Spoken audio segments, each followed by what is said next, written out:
ahead with your opening statement. Well, first of all, obviously a lot of credit to Georgia.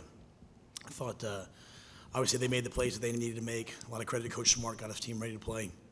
And as I told our team, I think we saw a team that played last year, didn't win the game, came back and found a way to get it done. And I think for our team, we know what we have to do moving forward to get back and win games like this. So I was proud of our team in the second half. I thought the first half had us reeling. Second half they came back and fought to get back in the game, had maybe their chance. But credit to Georgia, they made the plays they had to make and came away with the win. Questions for Coach? We'll start out in the front row right over here. John Warner, Waco Tribune Herald. Matt Pickens, their receiver, he had a huge first half. Any reason he was getting open so much, or did you expect him to go to him that much? Yeah, he's good. I mean, and I mean that with respect towards him. They got us on the flea flicker or tight play where everyone, because we were playing great defense, and ran the flea flicker tight play there. Or, I'm not sure exactly how they did it, but hard play action got behind us. Thought a great play to run them down. I think that spooked us out of some of our stuff. Gave him some free access plays, but I thought he made some great plays. 3rd and 1, man covers, they threw it up, he made the play. We zero blitzed, they found him. I thought we played better against him in the second half, but he's a really good player. When we left him one-on-one, he made the plays, and then when we played off him a little bit, they threw it out there, and he made guys miss. So that had been their MO coming into it, was to get the ball to him. They continue to do that, and I think we played a little bit better against him in the second half. We'll move over to my right on the front row. Sean J. Rogers, TexasFootball.com. Coach, can you take us through what exactly happened with Charlie and sort of what information do you have at this time?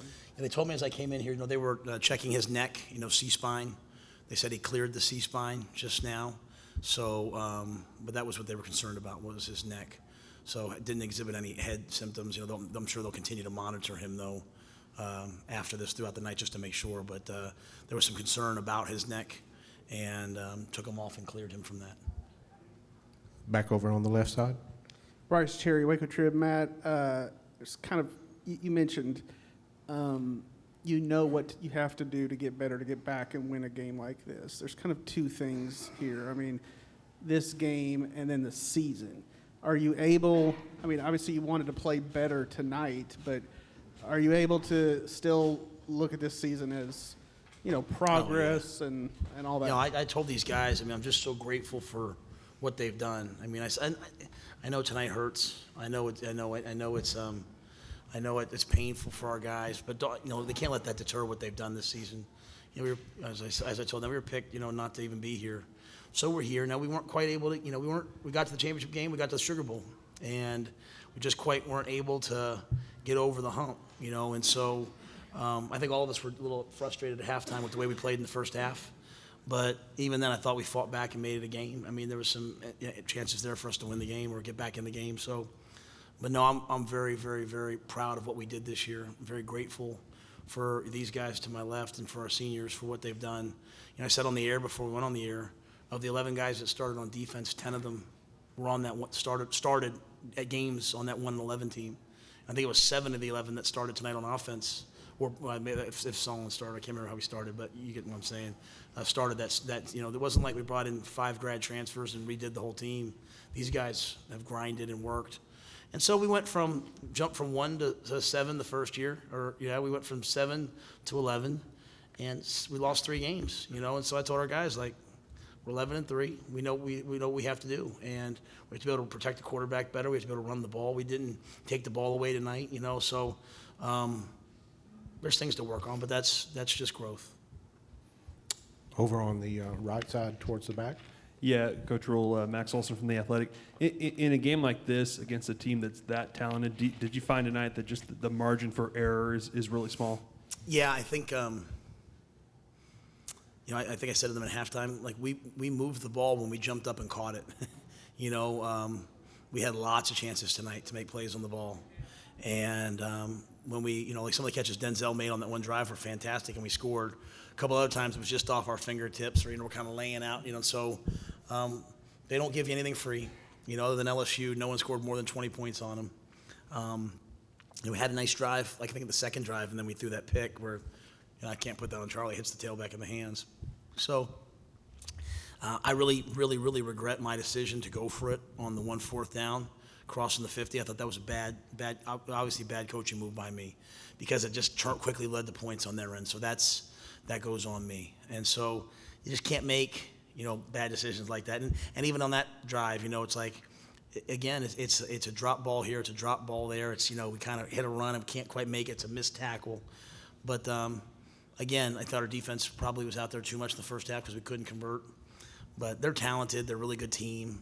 And I thought as we got comfortable in the second half, like we had no sacks in the first half. Don't even think we hit the quarterback. Then a couple sacks in the second half. So we certainly didn't pack it in. We certainly came back and fought. But, yeah, I think you have to just make a couple more plays to be able to be in that game. Stay over on the right side, right in the white shirt. David Smoke, ESPN Central Texas. I know the game just ended. So did the season. What will you remember? What's the legacy of this team? Oh, that they stood here and rebuilt. When I took the job, I remember my press conference. I said we're just going to start building. I didn't say I'm going to start building. I said we're going to start building. And so that's Dr. Livingstone, that's Mac, that's me, that's Jeremiah, it's our coaching staff. But really, it's the players. And so, to me, the legacy is the guys I said that started tonight, that started in 2017. They've gotten so much better. When the game was over, usually I go around and find the other team, tell guys, hey, I told a bunch of our guys, man, what an honor it's been to coach you. These two guys right here, what an honor it's been to coach them. And so, no one on our team spoke. Not one young guy on our team doesn't know what it means to work because of these guys. When Chris Miller went down, they said MCL. Like, I'm sitting there saying, you're done for the day. He said, I'm finishing the game. Ravion, has knee surgery after the Big 12 championship. He plays. These guys played 1,000 reps. So they've rebuilt and got us to this point. But more importantly, they also set the example for what we have to do moving forward. We'll stay on the right side in the front row. Coach Andrew Miner with 24/7 Sports.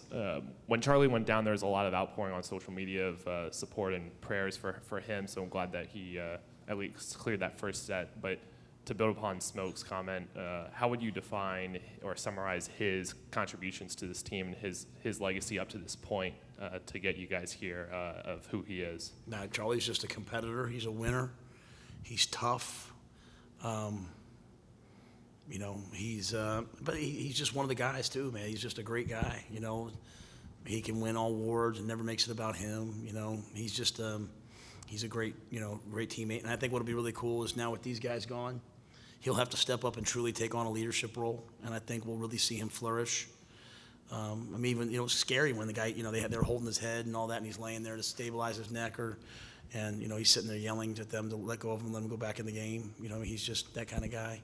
But yeah, he's just a great player whose best football is ahead of him. We have to become better on offense quickly, and I think just by protecting him where he can stay upright, it's a major thing.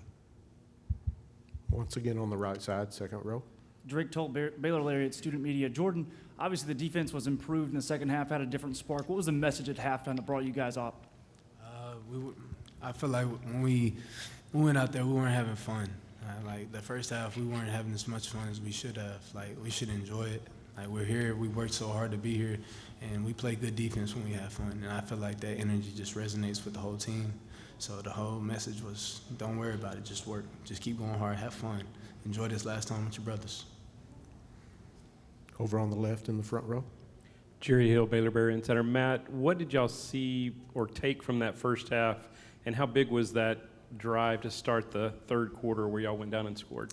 Yeah, I think we got behind them a couple times and didn't, or we had a pass interference on one. We didn't connect on the other, which obviously I lost a little bit, because I felt like we were grabbed. But we were getting behind them, and so we kind of thought we weren't going to be able to do that with the way they're structured. But Denzel and Taekwon were winning, and so that was kind of our message. Was like, hey, let's go throw it deep, and let's see what happens. And so that was the main thing. And then kind of what I said earlier, like, throw it up and go make a play. Let's go make some plays. Remember, we have good players. And because, as kind of Max said, like, we'd hit a play, we'd get 8 yards, we'd be second and 2, we wouldn't get it, So And I thought, it's like kind of like the tail of our season. When we get a little bit of momentum going, we become pretty good. And it certainly happened on that drive and maybe one or two others. We have time for one more question in the front row. Coach, it's kind of been a recurring theme that Charlie's gotten hit really bad all season. What do you guys need to do, think, to kind of keep him healthy? And how do you kind of keep him on the field long term? Well, that play I wouldn't put on his teammates, right? He runs the ball 8 yards down the field. He's always going to run. That's who he is, right? And he gets hit with a penalty hit, out of bounds. I can't see the hit. I don't know if it really was because I heard the fans booing about the call. But so I do think we have to get better up front. And it's not new players. They have to take another step, just like our defense took a step. We went out there tonight. We started a redshirt freshman, a true junior, a redshirt sophomore, and a true sophomore. And so those guys have to grow up and spend another year in the weight room, and they've got to get big and strong, and we've got to get better up there. So we got better on defense this year when Bravion kind of came to maturation, and when Lockhart did and Lynch did. So the same thing has to happen on the O-line. And, when we got here, that was one of the positions that was decimated. Guys like Tech, he's a tight end, volunteers to go over there, play O-line, and now he's, a really good player. So I think that's what has to happen. Those guys just have to kind of grow up. But that play, to me, I wouldn't lump that in with some of the other things. That's Charlie being who he is. He's going to get down the field, and he ran out of bounds. It wasn't like, he took a hit on. So I thought today he was really smart. He ran, he slid, he jumped out of bounds. Just he got hit on that play as he was, going out of bounds. Gentlemen, thank you for your time. That's it. To those To those of you guys who cover us all year long, I want to make sure I say thank you. You guys are the best. We appreciate you guys.